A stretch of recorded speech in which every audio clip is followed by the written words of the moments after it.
Testing. All right. So today, I kind of just wanted to talk about something that pissed me off this morning, mostly because I am kind of really just done with the boomers, bro. Absolutely, just done with them because I've noticed something, and the thing about Gen Z that I'll give us credit for, or at least the younger generation, is that we are not set in stone yet.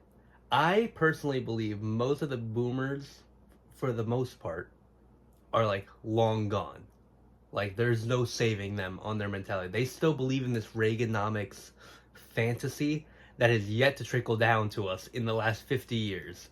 But more in particular, I want to talk today about boomer capitalism, but more specifically how it's converted into pure boomer communism.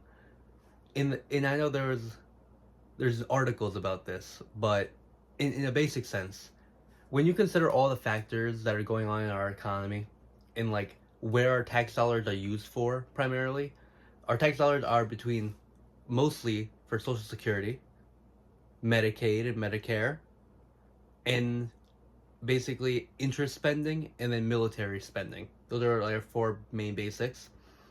And then the rest, this tiny percentage left, goes to us on I guess potholes, and we get nothing really. We get no benefit of our taxes at all.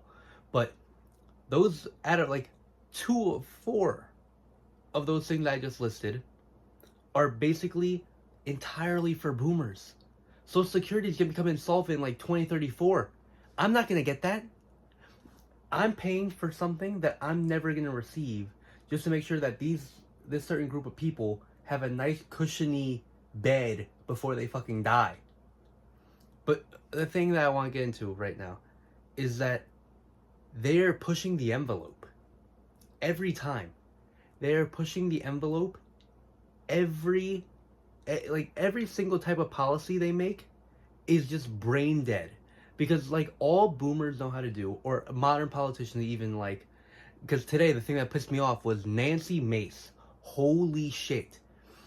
She wants to get rid of, boomers already don't pay that many taxes because the amount of tax deductions we give them is insane. I remember they wanted to do no tax on Social Security, and then we gave them a loophole to do it in the big beautiful bill because they couldn't weasel it in. So we gave them another way to do it, and we deducted off of their income, and then we gave them a deduction.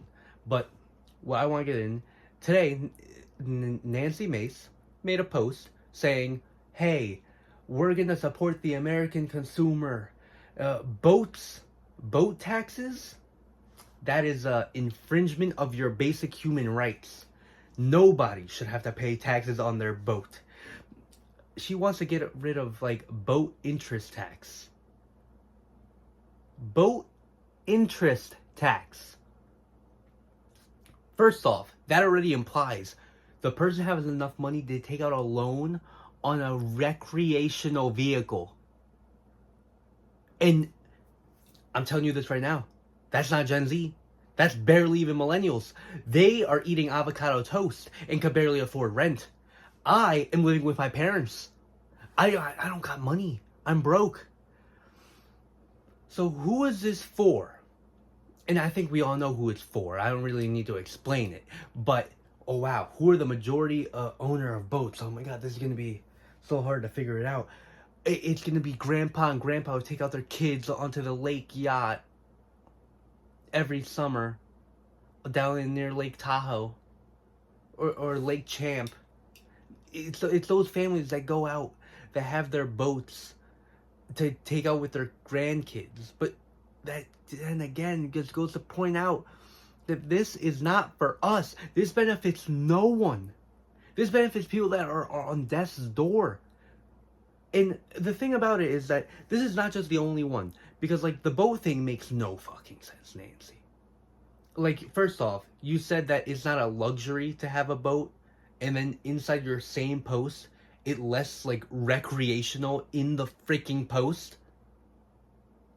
If you have enough money for a recreational vehicle, then you are not in the, majority of Americans. Now, most Americans can't afford a $1,000 extra bill suddenly coming up, and you're going to tell me that we need the thing that America needs at this moment, when we could barely afford groceries, inflation just rose a whole percent in like February, in March. You telling me what we need now is a boat tax deduction? Really? But the thing about the taxes is that boomers don't know how to create new policy. Like, I hate it when Donald Trump literally went on TV and was like, we can't do healthcare. We can't do healthcare. That's up to a state. We can't do healthcare. We can't do free college. We can't do any of that shit. That should be up to a state. We don't got the money. We go broke. First off, I don't believe in the word can't. Because, yeah, can't give us healthcare. I don't believe in the word can't, because can't to me means that you lack the creativity and ingenuity that gave us most of the creation and social policies that we have today. Like, I bet during FDR's time they told him, like, no, no, no, you can't have Social Security. That's impossible. We go broke. It was like, we don't have the money. Or they probably said the same thing about unemployment insurance. So when you get fired and you go on unemployment, guess what? That would have been impossible according to the politicians of 1910. The fact of the matter is that most boomers just, they're out of their depth and they're out of the game already. In the sense of they don't have the intellect or creativity to face the challenges that we meet today. They repeat old solutions that didn't work, or they supposedly worked for them but not for everyone. So like their solution is always just, why don't we give them another tax cut? Why don't we cut another tax cut here? Why don't we cut in more taxes down there? Look at Florida. Holy shit. Florida, they are barely surviving. I don't understand how their financial situation even works, because these people, they want to get rid of like almost every tax they have on the books. The only thing they're gonna have left is sales tax. Like, Florida can barely fund itself right now because how many tax deductions they give out to corporate subsidies and stuff, and then they're like, oh my god, you want to make the cost of living so much more affordable? Getting rid of property tax. And I'm like, okay, who's the majority of homeowners in your state? Because I can tell you a certain age demographic is definitely not Gen Z, is definitely not millennials. I could tell you those cohort is going to be consistent of boomers and late Gen X. And sure, they're going to be living it up. But guess what? Who's going to foot the bill? Because you guys still have to feed your funding. You have to do your funding. So then next year, you're going to have to increase taxes on sales tax. And wow. So the people that make most of their income and living off of wages, and they don't have equity in housing, they don't have equity in the stock market, and they have to rely on basically day-to-day income, now have to pay a sales tax increase on the basic things they eat. So groceries, it's going to be groceries. It's going to be the basic things you want in your day-to-day life. You go to Chipotle, boom, another tax. Eventually, you're going to have to levy taxes. It's just going to be one wealth transfer of, hey, we're going to give it tax deductions to asset owners, and then we're going to do increased taxes on sales tax and consumer goods. And I'm like, a billionaire or millionaire, or even like is a well-off boomer, they only consume so much. Like if you're gonna buy groceries for two, compare that to like what you have already stored in assets and what you have stored in like your property value. Your grocery level is just gonna stay consistent. But to someone that has no assets, has no real stock, or has no long-term investments, because of just the nature of their income being so low that they don't really have much left over after their basic bills, the fact of the matter is their cost of living is just going to increase because of the taxes. We cannot just answer everything by just saying like, oh my god, we need to get rid of more taxes. We need more investment into the public good. We need infrastructure spending. Like, bro, China is building trains every year. They have like a new 5-year plan every day at this point. And then they reveal like, oh my god, we're creating so many jobs. We're going to do trains, railroads, all this. We're going to be investing in our healthcare system.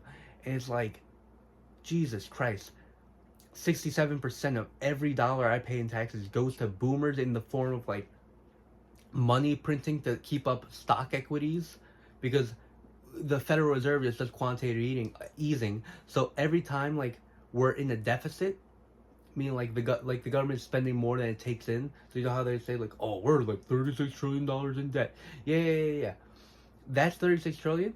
Because that money doesn't really exist, we have to print it into existence. Like $36 million of circulating money doesn't really exist. We have to print it into circulation, and then we sell it off on the bond market, and that's how we get our funding. But we print those dollars, and then the first people that get access to those dollars are boomers, and then they just rack up, because the Cantillon effect basically means like when the Federal Reserve prints out money, the first people that often get it are going to be the wealthiest bracket, because they have the more access to capital and like liquidity. So like a billionaire or millionaire, they can go to a bank and get a loan like that of millions. But like you and me, we make a small portion, because like if I'm taking out a $20,000 loan for a car, $40,000 loan, you gotta multiply that out between most of the average consumer and how many they're doing a quarter.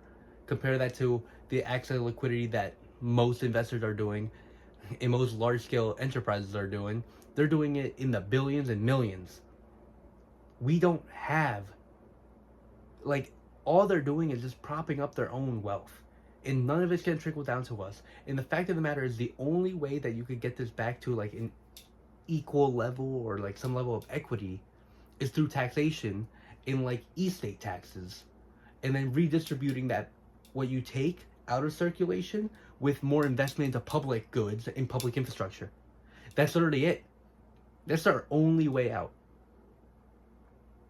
And the fact of the matter is, for me, that's driving me nuts, is that I know deep down, like, no one else is gonna do it, and I really don't want to be forced to become a politician.